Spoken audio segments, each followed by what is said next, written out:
Il Merlo Maschio is an Italian film and presents a theme of cannibalism that was very rare at the time.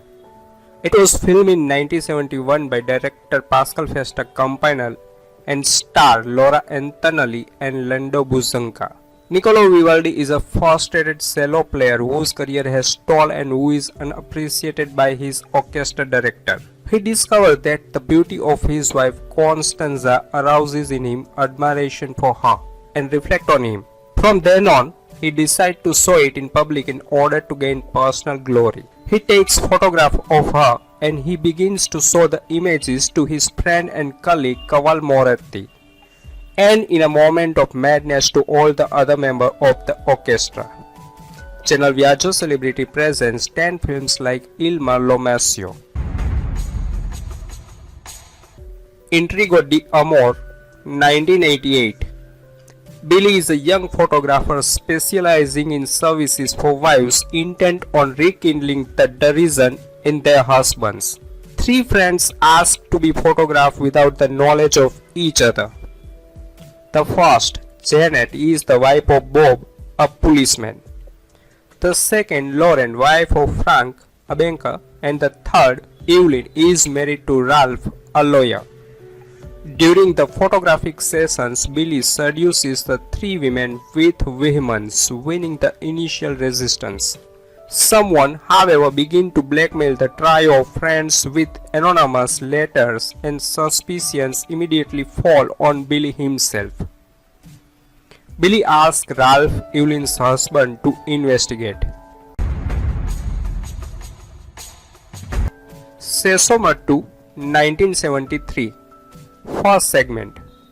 Domenico, a male servant, does not know how to wake up the landlady Madame Juliet and takes advantage of the situation to make love with her. Second segment. The poor couple suspect of betraying each other and therefore every time he comes home they hate each other. Third segment. Enrico, a lawyer married to a beautiful young woman, actually has a gerontophilia passion for women who are over 70 and craves one in particular, Isperia. Fourth segment. Two newlyweds from Romania go on their honeymoon in Venice, but although he appears to be an extremely fiery man, he does not manage to consume his marriage. Fifth segment. Gianciro, left by his wife, asks Tamara, a young and beautiful prostitute, to dress up like her, making herself so fat and not very attractive to try to delude himself in some way to get back the woman she is so deeply in love with. Sixth segment. An Italian emigrated to Denmark works as a seed donor. One day he dreams of the beautiful nun of the hospital. Seventh segment. In Sicily, Michael was killed following a rock to the powerful local mob boss Don Alvaro. During the period of mourning, Mima, the young and beautiful widow, receives him, a well-known womanizer, and tells him she is willing to become her lover. Ninth segment. Tiziana, an industrialist's beautiful wife, tries to seduce a guest invited to dinner. This excites her husband for romance. In the end, her husband drives the guest away and thanks her wife for doing her job well. The Countess, 1971. Count Anatol embodies icy elegance. His style is expensive and heartless. He is incapable of love and instead celebrates love like a lonely dictator. He is the ruler of the lust of his wife Verena. A woman of simple circumstances became the goddess of impulses, beautiful and shameless. For the Count's strange guest, she is the object of desire, of her envy and of her contempt.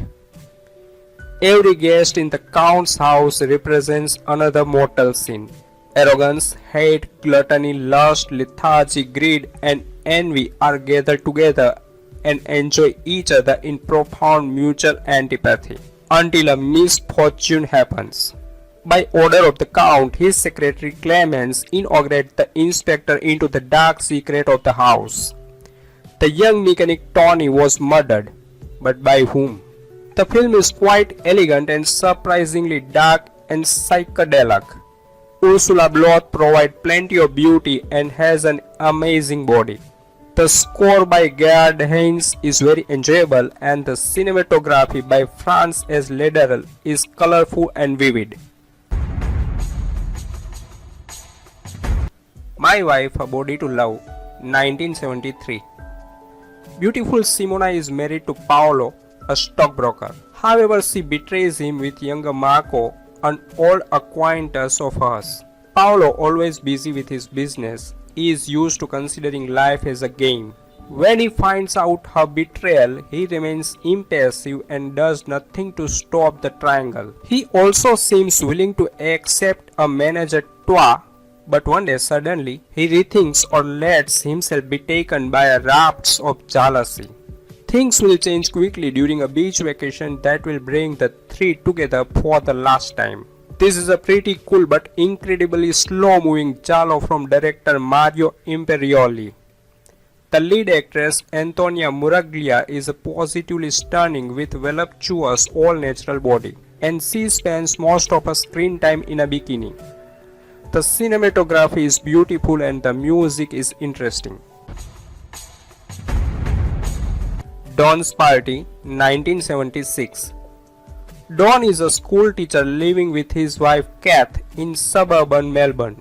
On the night of the 1969 federal election, he invites a small group of friends to celebrate a predicted Australian Labor Party election victory, much to the dismay of his wife. To the party come Mal, Don's university mentor, and his bitter wife Jenny, romance-obsessed Cooley, and his latest girlfriend, 19-year-old Susan. Ivan, a dentist, and his beautiful artist wife Carrie. Somehow, two liberal supporters Simon and Jody also come. As the party wears on, it becomes clear that the Labour Party, which is supported by Don and most of the guests, is not winning.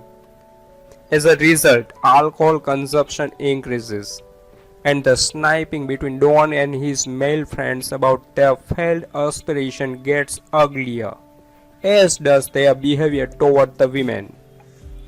Meg, a design engineer whose wife has just left him, pulls out a nude photo of her for his friend's approval. Crass womanizer Cooley pursues the available women.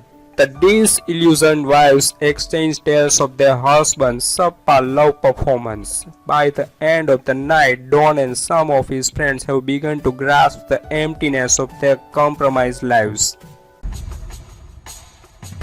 Fuego, 1969. Laura is a nymphomaniac who often carries on with her housekeeper Andrea.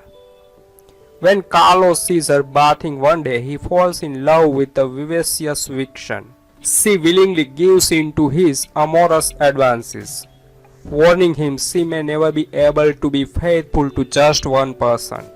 The two are married, but she continues to select a series of lovers to cure her insatiable desire for love. The repairman is her first conquest. Then she takes to the street for more willing lovers. They fly to see a New York psychiatrist to cure her affliction, but only advancing age may finally cure her need for physical love. She picks up more lovers on Broadway and considers suicide as the only way out in this exploitation feature. When mentioned at all, this movie is often compared to a Rushmore film largely due to the scandalous charms of its leading lady Isabel Shirley. However, director Armando Bo, while technically less talented than Maya, is also refreshingly much less pretentious than Maya, and his overripe, unintentionally hilarious dialogue is much more entertaining than the wry pseudo-hip dialogue penned by Mayer collaborators like Roger Ebert. Till Marriage Do Us Part, 1974. The Marquess Eugenia de Maqueda, an orphan raised by the nuns, marries Raimondo Caro. But on their wedding night, she finds out that he is her brother. The piece of news in a letter written from Paris by their father, a womanizer who lives and hides from them in the French head down. The pair decide to avoid the scandal to live as brother and sister. He will later leave for the war in Libya. She will find solace and satisfaction in the arms of the family sofa. Brilliant cast and unpredictable comedy. Michael Placido steals the show. An amazing storyline that tells the secret of two-generation aristocratic and very eccentric family. The comedy is hysterical and very un-American.